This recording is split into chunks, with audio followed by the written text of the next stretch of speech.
इस बार गणतंत्र दिवस के मौके पर जो मुख्य अतिथि के तौर पर बुलाए गए वो है फ्रांस के राष्ट्रपति इमैनुअल मैक्रों। लेकिन इमैनुअल मैक्रों से जुड़ी बहुत सारी दिलचस्प कहानियां हैं। आज मैं उसके बारे में आपसे यहाँ पर जिक्र करने वाली हूँ। 21 दिसंबर 1977 फ्रांस में एक बच्चे का जन्म होता है। नाम रखा जाता है इमैनुअल मैक्रों। मैक्रों की पढ़ाई नेशनल स्कूल ऑफ एडमिनिस्ट्रेशन से हुई।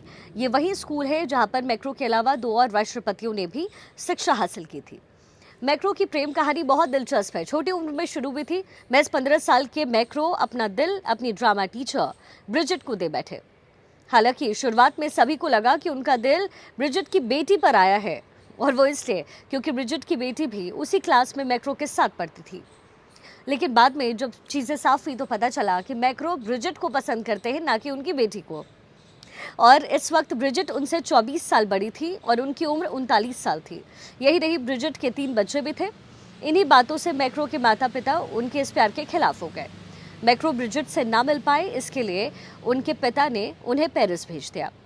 जगह बदली लेकिन प्यार नहीं बदला। अब तक मैक्रों ठान चुके थे कि शादी अगर करेंगे तो ब्रिजिट से ही करेंगे। इसके लिए उन्होंने ब्रिजिट को प्रपोज किया, लेकिन छोटी उम्र के लड़के से शादी करना आसान नहीं था। हालांकि बाद में मैक्रों ब्रिजिट को बनाने में सफल रहे और दोनों ने 2007 में शादी कर ली। ये लव लाइफ की बात हो गई। अब राजनीतिक करियर को भी एक बार आपको समझा देते हैं। मैक्रों का कोई पॉलिटिकल बैकग्राउंड नहीं था। पढ़ाई पूरी करने के बाद उन्होंने मिनिस्ट्री ऑफ इकोनॉमी में बतौर फाइनेंशियल इंस्पेक्टर काम शुरू किया। यहाँ से निकले तो फिर एक बैंक को बतौर इन्वेस्टर बैंकर ज्वाइन किया। वैसे मैक्रों ना राइट विंगर थे ना लेफ्ट विंगर। हालांकि उन्होंने कुछ समय सोशलिस्ट पार्टी के लिए काम जरूर किया था।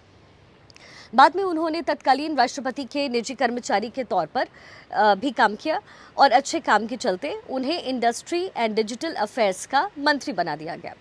2016 में अनबन के चलते उन्होंने अपनी खुद की पार्टी एन मार्च का गठन किया।